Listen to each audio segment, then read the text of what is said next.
boa noite. Hoje aqui a gente começa então mais um MZR Talks. Hoje a gente está trazendo um tema super recorrente ali no nosso dia a dia, um tema que vem gerando muitas discussões, que é a realidade atual de shopping centers. Tá?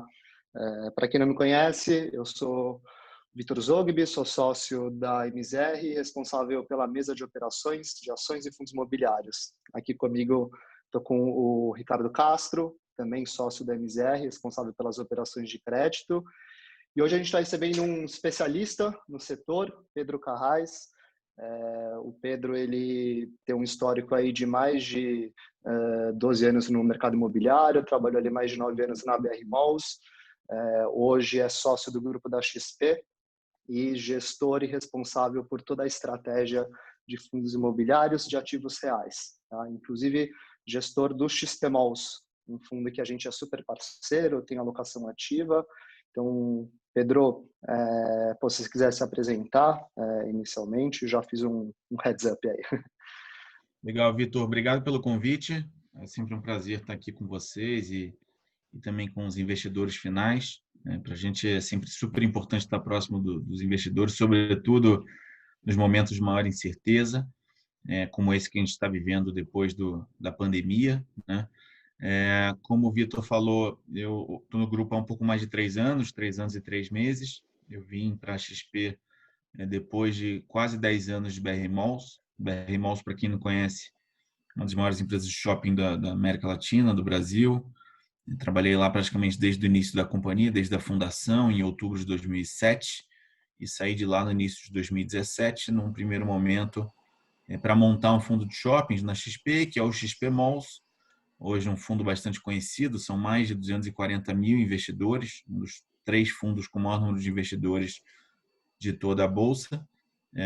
E no início do ano passado eu acabei passando a acompanhar também outros segmentos além de shopping. Hoje eu olho shoppings, galpões, lajes corporativas e hotéis. Mas, inevitavelmente, shopping é o segmento que eu acompanho mais de perto, que eu domino mais, por conta principalmente desses quase 10 anos de BR Malls. Então, espero que a gente possa bater um papo. Não sei como é que o Vitor quer conduzir. Acho que a ideia aqui é fazer um papo bem informal, onde vocês possam tirar dúvidas, perguntar, enfim, fazer qualquer tipo de pergunta em relação ao segmento. Obviamente que muitas das perspectivas são futurologia, né? Não tem muito que a gente confirmar ou garantir. Eu acho que é um momento muito novo aí, por tudo que a gente está vivendo, a pandemia, um cenário super diferente do que a gente estava acostumado a viver, mas, obviamente, passados aí quase 6 meses de pandemia, quase não, exatos 6 meses de início de pandemia, a gente já consegue ter algumas perspectivas em relação ao setor. Então, Vitor, eu passo a palavra para você, não sei como é que você quer conduzir, se quer Legal. que eu puxe a palavra, fica a teu critério. Aqui eu já selecionei uma série de perguntas, mas acho que antes a gente pode introduzir um pouco ali o segmento, passando, acho que todo por esse momento de pandemia, como que os shoppings eles estão lidando atualmente, o que mudou efetivamente ou não, e aí num segundo momento a gente pode discutir um pouco ali as perspectivas, né? O que efetivamente, se a gente deve enxergar alguma mudança estrutural no setor ou não, e para onde que isso está caminhando na realidade brasileira, né? E Eu acho até que olhando também um pouco para os fundos imobiliários mesmo de shoppings, que a gente vê uma discussão muito grande ali, até por um ponto mais técnico ali, questão de preço atual, perspectiva. Então a gente pode, acho que focar bastante nisso. Acho que até puxando o gancho aqui, Carras, primeiro, agradecer de ter você aqui com a gente. Queria saber mais ou menos um pouco a visão de você, acho que na verdade a sua visão em relação, uma comparação dessa crise atual que a gente vive hoje por conta da pandemia, do coronavírus, essa queda, né, das pessoas em sair de casa, em ir aos shoppings, comparado com o que a gente viu ali entre 2013 e 2014, na crise realmente financeira que o Brasil teve, né? Lá atrás a gente viu o shopping como o setor mais resiliente dentro dos imobiliários, né? E como que os shoppings encararam realmente essa crise atual versus aquela do passado? Vocês chegaram a ter algum tipo de comparação? São crises bem diferentes, né? Porque essa crise que a gente está vivendo agora, ela advém de um período de 4 a 5 meses sem que as pessoas pudessem sair normalmente de casa e, naturalmente, sem que elas pudessem ir normalmente aos shoppings. E shopping é um business, infelizmente, nesse caso, né, altamente dependente de fluxo de pessoas. É um segmento que eu continuo achando bastante resiliente numa crise convencional, porque em relação a outros segmentos, ele tem uma diversificação de locatários muito grande, né? Um galpão logístico, que é o conta do e-commerce, mas se você parar para pensar, ele é um segmento que traz um pouco mais de risco numa crise convencional, porque ele tem uma concentração muito grande de locatários por ativo. Você tem 1, 2, 3 locatários em cada ativo. Um prédio comercial não são 1, 2, 3, mas são 5, 10. No único shopping você tem 100, 150, 200 locatários, portanto, risco de vacância, risco de inadimplência tende a ser reduzido. Porém, como eu falei, essa foi uma crise diferente, em que as pessoas, está sendo, na verdade, né, a crise não acabou ainda. Acho que a gente já passou do meio para o fim, mas a gente ainda vive um momento em que as pessoas não saem normalmente para as ruas, né? As pessoas ainda estão inseguras e acho que continuará assim até que a gente tenha uma vacina acessível para toda a população. Então, no final do dia, para o shopping é delicado, porque shopping vive de fluxo, né? A equação simples, básica de qualquer shopping fluxo gera venda, venda gera aluguel, né? Quanto mais venda, mais aluguel. Quanto menos fluxo, menos venda. Então, uma situação delicada. É claro que os shoppings estão se reinventando, a gente pode falar um pouquinho sobre isso. Era um processo que já vinha em andamento antes da pandemia e que agora com a pandemia, por necessidade, se intensificou. O que não acho ruim, eu acho que é um processo natural de integração do online com o offline, de sofisticação cada vez maior do mix de lojas dos shoppings, cada vez mais transformando o shopping não somente num centro de compras, mas também numa área de serviço, de lazer, de entretenimento, de restaurantes, em que você vai, resolve a tua vida com a família e aproveita e sai com uma sacola. Mas a pandemia, sem sombra de dúvida, intensificou essa transformação. Mas eu continuo achando que, principalmente no Brasil, onde culturalmente o shopping é muito forte, o business vai se demonstrar resiliente. Nem tanto no curto prazo, serão 6 a 12 meses mais difíceis, sem sombra de dúvida. Será um ano de 2021 um pouco mais delicado, mas eu não tenho dúvida que quando a vacina chegar e ano que vem a gente já está imaginando um crescimento de PIB relevante, né, diferente, bem diferente de 2020, a gente volta a ter alegrias nesse segmento, que sem dúvida é um segmento super resiliente, principalmente no Brasil, como eu falei, pela questão cultural. Então são crises diferentes. Naquele momento lá em 13 a 15, o setor sofreu, mas ainda assim teve um nível de vacância bastante baixo se comparado a outros setores. E agora, Ricardo, apesar do segmento de shopping, como por exemplo também o segmento de hotel, que são dois segmentos que dependem muito de fluxo de pessoas, estarem sofrendo mais do que a média, eu também acredito que o setor de shopping se recupera relativamente rápido, principalmente com portfólios compostos por ativos bem localizados, como é o caso, inclusive, dos XP-Malls, né? Os XP-Malls têm 12 shoppings, 13, na verdade, tem um que está em obra, que inaugura agora em novembro. Dos 13, 7 são em São Paulo. E eu acho que isso fala por si só, né? São Paulo, acho que é uma economia mais pujante, normalmente sente menos as crises e quando sai a crise ele se recupera mais rápido. Então, eu acredito fortemente que o portfólio dos XP-Malls tem tudo para se recuperar mais rápido do que a média de shoppings no Brasil. Entrando até um pouco mais no detalhe do XP Malls, que evidentemente você tem um grande grupo por trás como a XP, em momentos de crise, e principalmente na crise atual, que você realmente inibiu a circulação das pessoas, você naturalmente tem os players menores sofrendo mais com isso. Eu queria entender um pouco do seu lado, o que vocês enxergam de oportunidade disso? Porque, dando um exemplo, a gente teve a 20, acho que na semana passada, retrasada, anunciando a aquisição de um shopping abaixo do custo de reposição. Vocês enxergam essa janela de crise como uma oportunidade de fazer novos investimentos, enfim, um cap rate mais atrativo? Olha, vou ser muito sincero, obviamente eu não gosto de falar das transações dos fundos pares ou concorrentes. Esse ativo especificamente eu conheço muito bem, porque eu trabalhei durante 10 anos na BR Malls e eu fiz parte da inauguração do Shopping Vila Velha, que é um shopping vizinho ao Shopping Praia da Costa, que foi esse shopping que fez parte dessa Uhum. transação. O Shopping Praia da Costa já vem em queda há muitos e muitos anos. É um shopping que carece de muitos e muitos investimentos.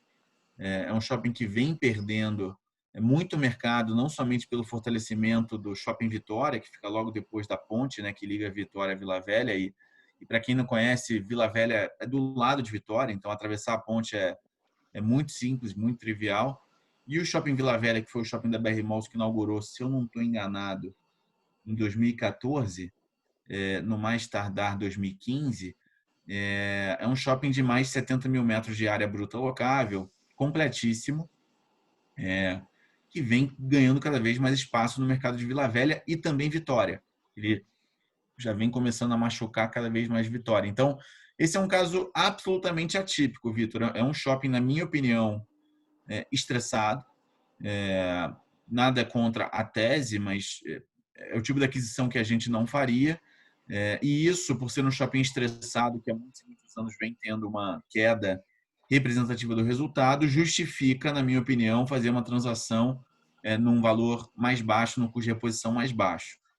A gente nunca escondeu de ninguém que o XP Malls talvez não seja o fundo com maior ID, mas é o fundo com maior qualidade. Pelo menos essa é a nossa leitura, é a leitura que o mercado normalmente tem, porque shopping é um negócio de longo prazo. E a gente acha que no longo prazo, e essa crise está aí para mostrar isso, vamos ter que esperar mais 6 a 12 meses para ter essa leitura mais clara, mas a minha sensação é que o nosso portfólio se recupera mais rápido por conta da qualidade dos ativos.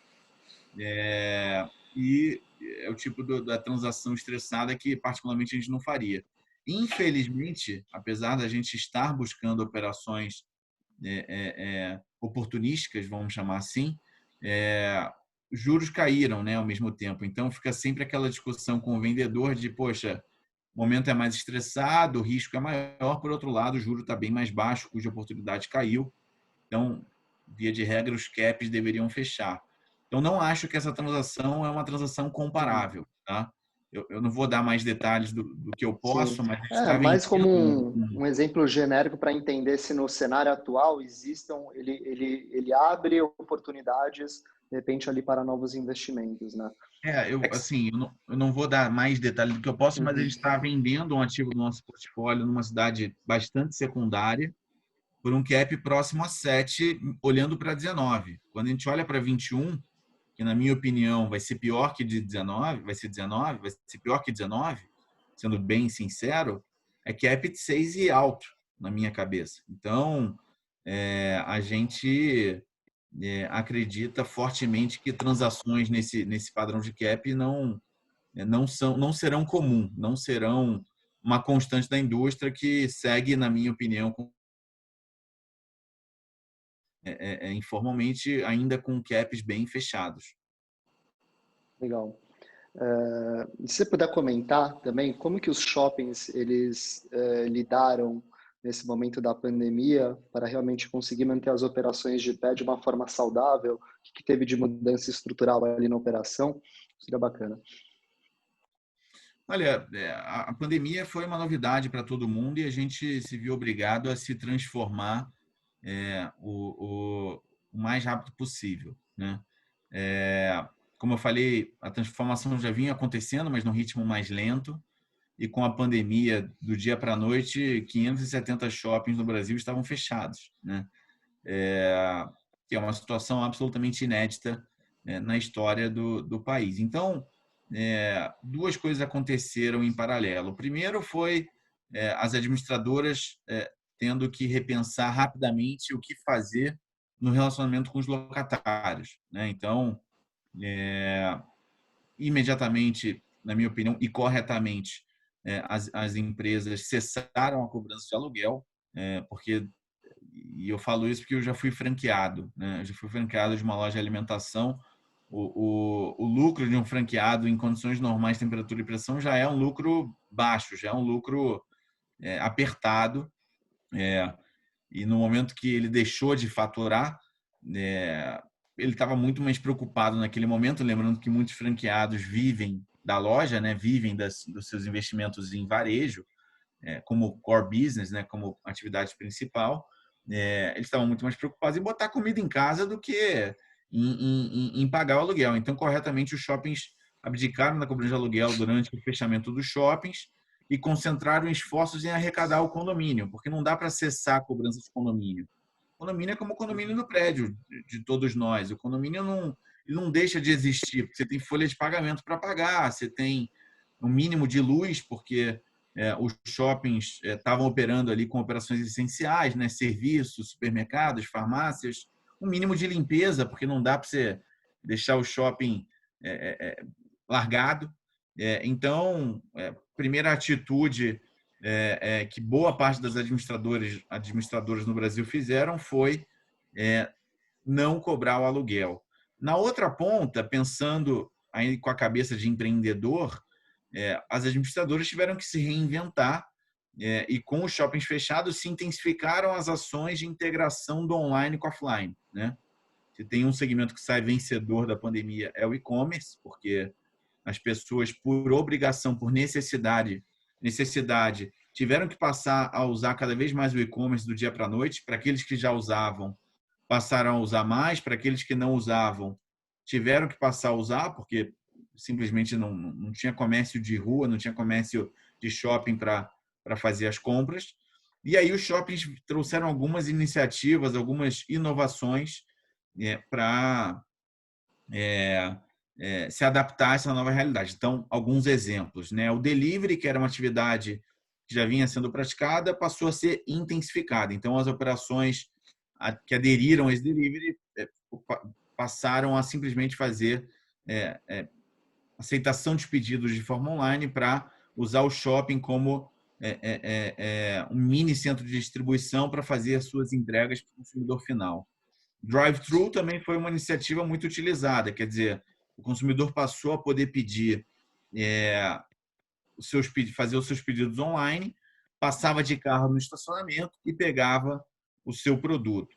O locker também foi uma medida bastante usada, né? Os shoppings criaram marketplaces, né? Canais online para recebimento de pedido, o cliente recebia um QR Code ou alguma coisa do tipo, um código, passava no shopping, usava esse QR Code para abrir um locker e pegava o produto em qualquer horário, né, diferente do drive-thru, nesse locker. Também as lojas dos shoppings passaram a listar os seus produtos em marketplaces diversos. Então, hoje você tem uma série de lojas de shoppings, obviamente com o suporte dos próprios shoppings, listando os seus produtos na Amazon, no Mercado Livre, na B2W e por aí vai. Então, são iniciativas de tecnologia que se intensificaram durante a pandemia, muita gente dizendo que o setor evoluiu 5 anos em 5 meses, né? E que vieram para ficar, não foram temporárias durante a pandemia. Hoje os shoppings já estão, não sei se 100%, mas acredito que já 100% abertos no Brasil, e todas essas iniciativas ficaram e vão ficar cada vez mais fazendo o que a gente chama de omnichannel, né? Que é essa integração do online com offline, que é o que eu acho que veio para ficar. Eu definitivamente não acredito que o online veio para substituir o offline. Eu acredito que eles vieram para se juntar, para se somar, e cada vez mais eles vão atuar juntos.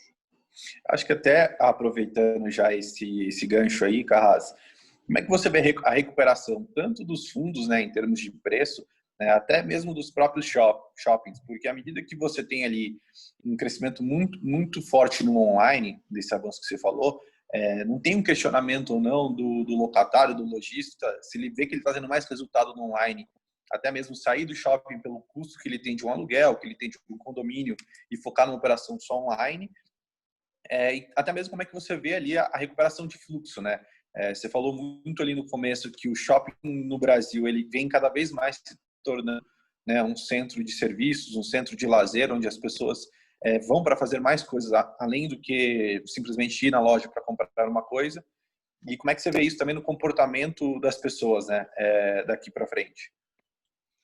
É um risco. Se eu falar que não é um risco. Eu acho que pode sim acontecer de algum lojista tomar a decisão de fechar a loja física porque o online está performando, mas essa não é uma realidade comum, tá? Só trazendo alguns números do e-commerce no Brasil, para que todos entendam que também não é um negócio que cresce muito, vai continuar crescendo, mas o e-commerce no Brasil é 6% das vendas do varejo. É muito pouco, né? Nos Estados Unidos, que é um mercado muito à frente do nosso em vários aspectos, né? Em aspectos tributários, em aspectos de qualidade de mão de obra, em aspectos de quantidade e qualidade de centros de distribuição que permita com que as lojas façam as suas entregas com o menor prazo possível. Nós, enquanto consumidores, estamos cada vez mais exigentes, né? Mas o parque logístico no Brasil, a grande verdade é que ele é muito deficitário. Não à toa os fundos de logística estão na moda, né? Não à toa existe muito galpão sendo construído, comprado, porque é um segmento que vai crescer muito no Brasil, porque o nosso parque realmente é muito deficitário. Você tem pouca quantidade de ABL, de galpões bem localizado e com bom padrão construtivo, o que faz com que o e-commerce no Brasil ainda esteja engatinhando, vamos chamar assim. Quando você olha para os Estados Unidos, que a olho nu é um mercado muito mais avançado que o nosso, o e-commerce lá não passa de 15% das vendas do varejo. Então, não é que o Brasil vai sair de 5, 6 para 50 amanhã. Vai garimpar, vai remar bastante, vai sair de 6 para 7, 7 para 8. Daqui a muitos anos, na minha opinião, ele vai chegar a 10, 15, 20. E é 20, né? No final do dia. Não dá se substituir o físico pelo online. Então, eu não acredito que do dia para a noite, mesmo redes que estejam performando no online deixem de existir. Você, no físico, né? Você olha para os Estados Unidos. A Amazon, que é o maior player de e-commerce do mundo, está comprando ou avaliando comprar redes de lojas obsoletas para ampliar a sua capilaridade de distribuição. Pode ser por outro motivo, pode nem ser para fazer venda física, mas é para ter ali dentro da cidade uma capilaridade maior para entregar o que a gente chama de last mile, né? O que é o last mile? Aqui no Brasil ainda é um conceito em evolução, ainda é um conceito que tem muito para evoluir, mas nos Estados Unidos, last mile é o conceito da última milha, né? Num raio de X milhas ou X quilômetros do consumidor final. Quanto mais próximo do consumidor, melhor. Existe algo mais bem localizado do consumidor final do que os shoppings no Brasil?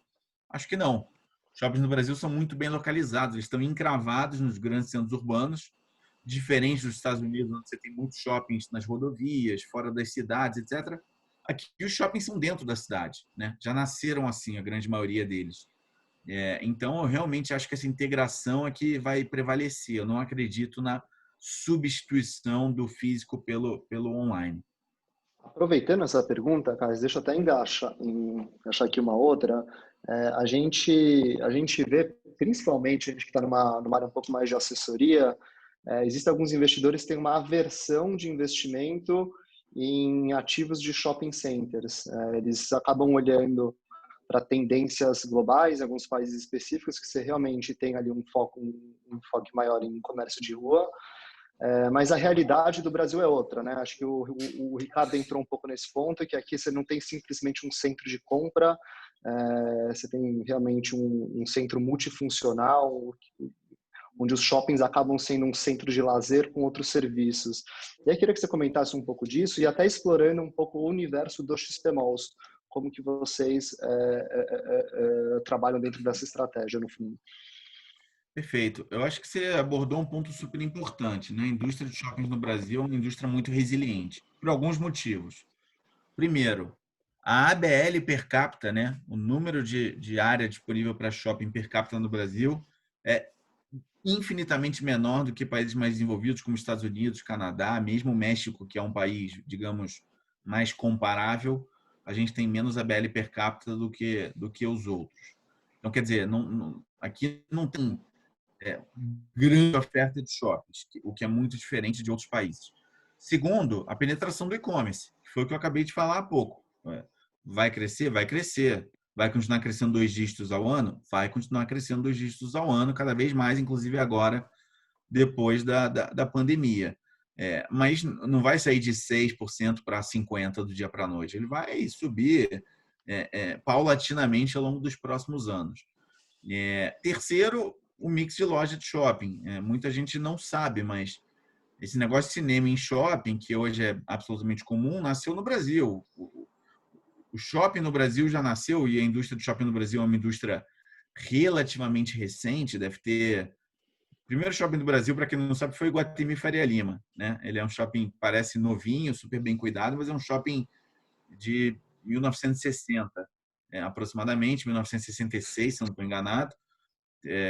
Ou seja, a indústria de shopping no Brasil não tem 55 anos, então é uma indústria ainda recente, e, portanto, o mix de lojas já nasceu preparado com essa competição, não só com cinema, mas com lazer infantil, restaurante, entretenimento, serviço. Cada vez mais a gente vai ver centro médico em shopping, faculdade, colégio, curso de inglês, onde você realmente vai, resolve a sua vida, e aí você aproveita e sai com uma sacola. Então, eu absolutamente não acredito na obsolescência do setor no Brasil, sobretudo portfólios bem localizados, né? Sobretudo portfólios que estejam próximos dos centros urbanos, com bom mix de lojas, com bom equipamento, com um equipamento moderno, né? Iluminação natural, áreas de convívio a céu aberto, pé direito elevado, corredores largos, tudo aquilo que gera uma experiência agradável para o consumidor. É claro que shoppings mais ultrapassados vão sofrer um pouco mais ao longo do tempo, mas shoppings que tenham uma experiência interessante para o consumidor, não só do ponto de vista de mix, mas do ponto de vista de equipamento, do ponto de vista de prédio, né?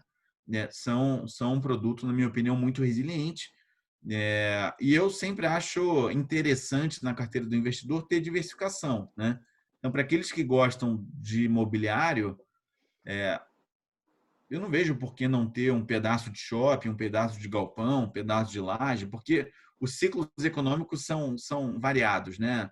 São como uma senoide. E dependendo do perfil de crise, dependendo do perfil de dificuldade que a gente está vivendo naquele momento, vai ter o segmento mais resiliente, vai ter o segmento menos resiliente. O que a gente está vivendo agora, de fato, o shopping vai sofrer mais. O shopping vai sofrer ao longo de 2021, sem dúvida. O galpão é quem sai vencedor dessa pandemia, mas poderia ser diferente. Foi como você falou, em 2013 a 2015, shopping foi o segmento que se mostrou mais resiliente, acho que foi o Ricardo que falou, durante a pandemia. Então, de fato, eu vejo a diversificação com muito bons olhos e definitivamente não acredito na obsolescência do setor. A gente continua comprador em shopping, a gente continua acreditando no setor. Obviamente, o momento agora carece de um pouco mais de cuidado, mas a gente continua bastante animado com o segmento. Legal. Passando aqui por uma pergunta um pouco mais técnica, que isso uma série de investidores aqui com a gente pediram para questionar, é uma questão um pouco mais do mercado secundário ali dos fundos imobiliários de shoppings, né? Então, de fato, foi um dos setores mais impactados. No começo da crise, a gente viu ali até fundos que antes negociavam a 20% acima do valor patrimonial, negociando a 30%, 40%. Agora a gente já viu uma retomada ali de preços, né?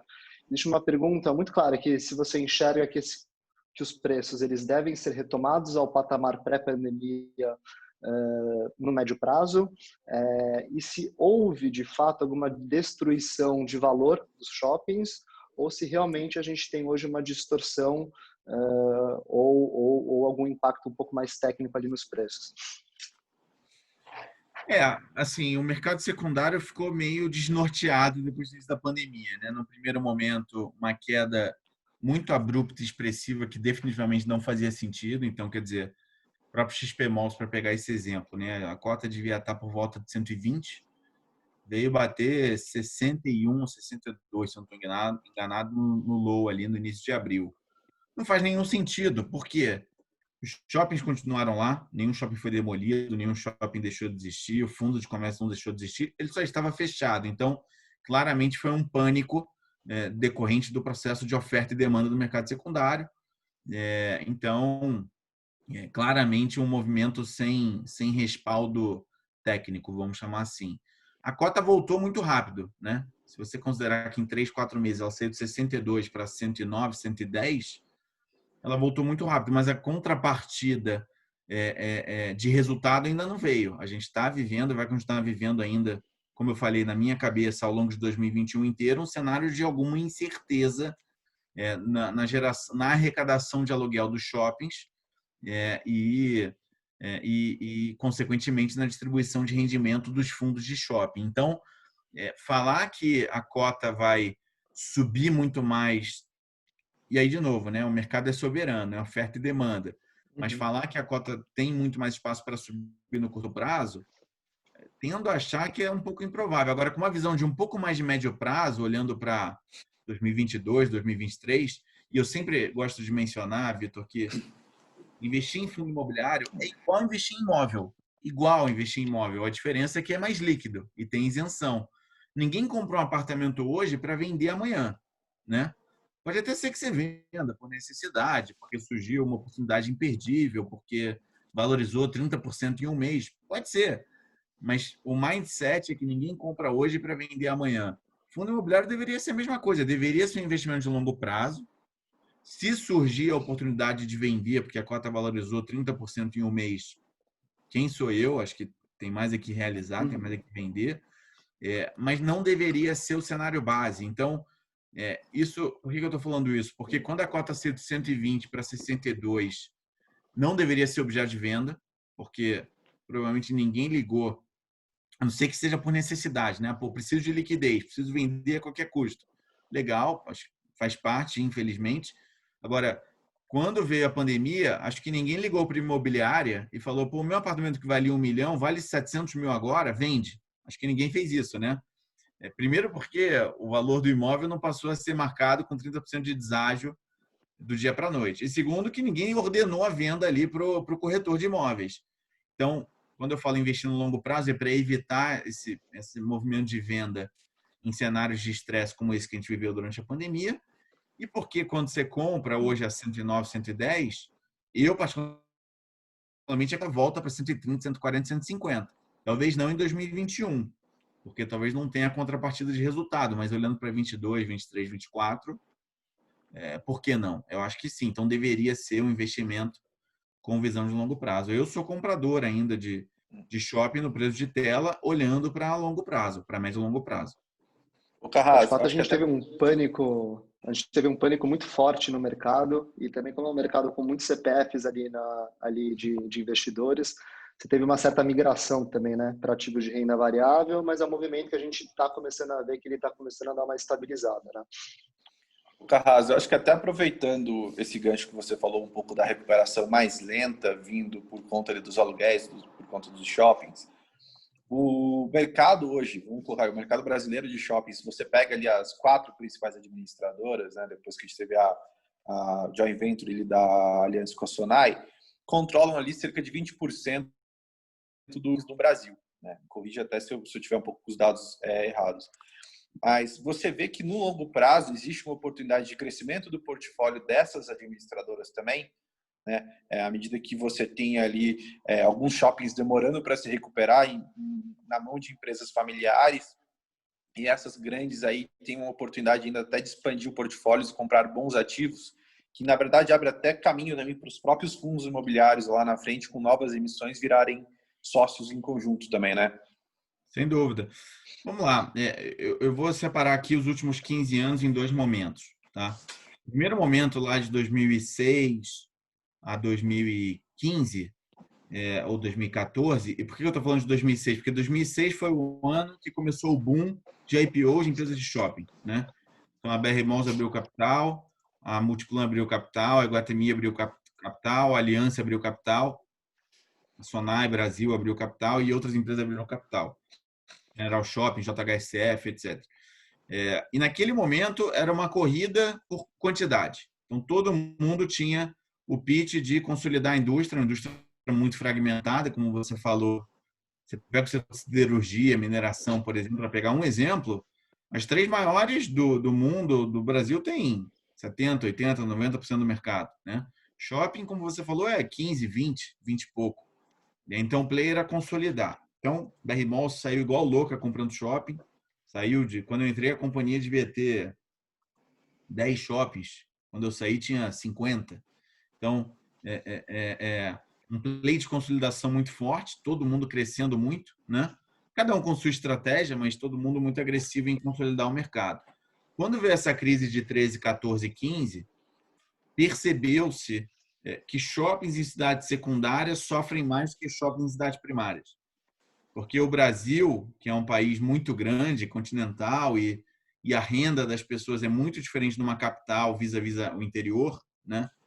Principalmente quando você sai de São Paulo, shoppings do interior performam muito mal em momentos como esse. Então, começou-se um momento de qualificar o portfólio, né? Ao invés de você crescer, você vê a BR Malls vendeu, sei lá, 20 shoppings em 3 anos, a própria Aliança Sonae vendeu alguns shoppings, a própria Multiplan, todo mundo lapidou, vamos chamar assim, o portfólio.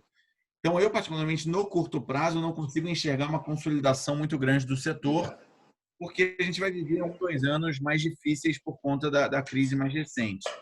Mas conforme as coisas...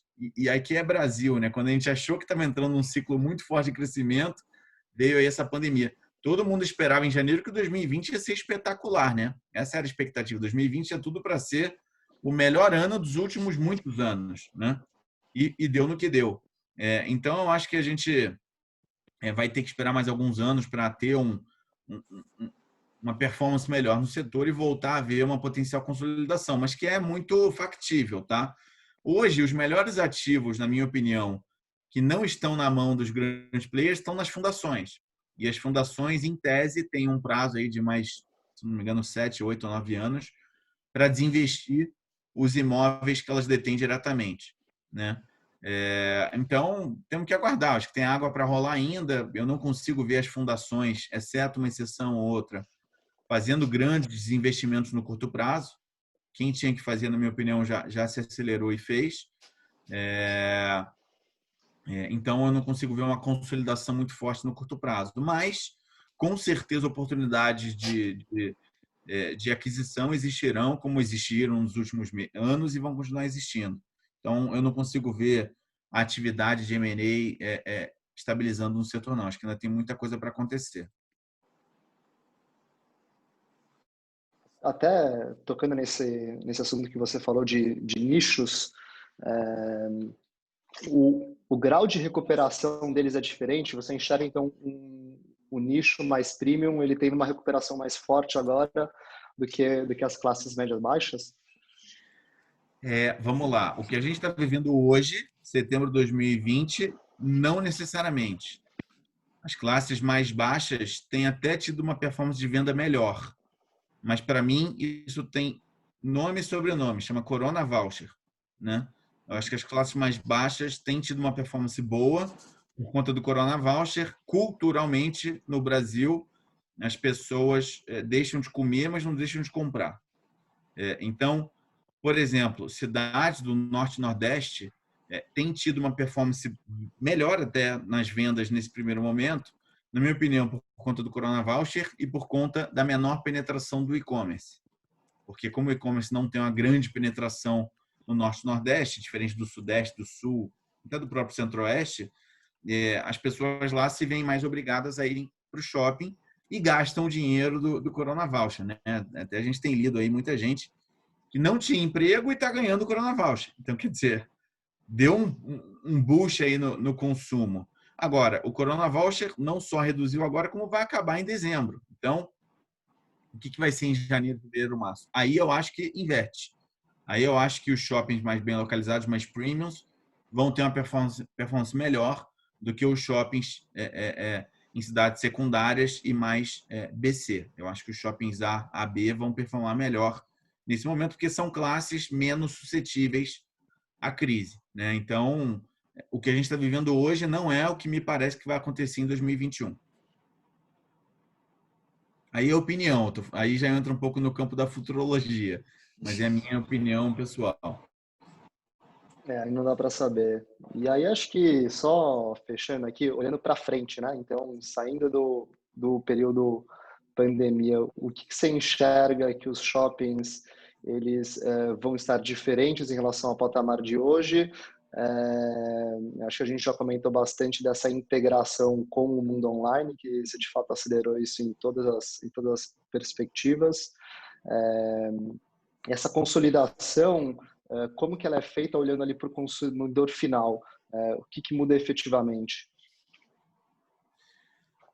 Você diz a consolidação dos shoppings na mão de poucos players. Também, isso também. Porque naturalmente você vai ter uma consolidação nisso, né? Focando ali nos grandes Eu acho que a administradores. consolidação é bem-vinda, porque os players ficam com ainda mais escala e ainda mais barganha comercial, permitindo com que, com a escala, ele consiga ter shoppings cada vez mais completos, com mix mais completo, com lojas mais qualificadas, etc. Então, acho que é bom para o consumidor final em última instância. Eu acho que, felizmente, todos os players hoje estão com uma atenção muito grande a transformar o shopping num ambiente cada vez mais de convívio, como eu falei há pouco, e quem está ganhando é o consumidor final, que vai num shopping e, além de ter uma experiência agradável, num equipamento agradável, ele vai ter todas as operações que ele busca naquele mesmo local, né? Não só operações para ele comprar, mas também serviços, alimentação, entretenimento. Então, acho que é muito positivo e, de novo, já é um movimento que vinha acontecendo há alguns anos, que agora só se intensificou, na minha opinião, com a pandemia. Maravilha. Kais, acho que aqui, da nossa parte, acho que a gente já explorou todos os pontos, acho que foi super esclarecedor. Vai ajudar bastante aqui nas nossas tomadas de decisão. Ricardo, não sei se você tem mais algum questionamento, mais algum ponto a explorar. Não, do meu lado, eu acho que já está tudo esclarecido aqui também. Então tá bom. Bom, deixa ali um minutinho final, se você quiser deixar alguma consideração final. Mas, pô, de novo, eu queria agradecer o tempo. Sabe que quinta-feira aqui, 8 da noite, nunca é fácil. Então, a gente fica super agradecido aqui. Eu quero agradecer a presença de todos. Queria reiterar que a gente aqui na XPAC está sempre à disposição de vocês e dos clientes. Para aqueles que tiverem mais dúvidas sobre quaisquer fundos da casa, o nosso canal de RI está sempre 100% aberto, pelo e-mail ri@xpasset.com.br. E, mais uma vez, agradecer aí o tempo, a agenda e me colocar à disposição para quaisquer dúvidas que vocês tenham daqui para frente. E, de novo, o setor de shopping não vai acabar, o setor é resiliente, serão meses difíceis pela frente, mas continuo acreditando muito no segmento nos próximos anos, principalmente no Brasil, que culturalmente gosta muito de shopping center. Bom, essa é a mensagem que a gente quer deixar para todo mundo. Maravilha. Kais, obrigado pelo tempo. Obrigado a vocês. Obrigado. Boa noite. Tchau, tchau. Tchau, tchau.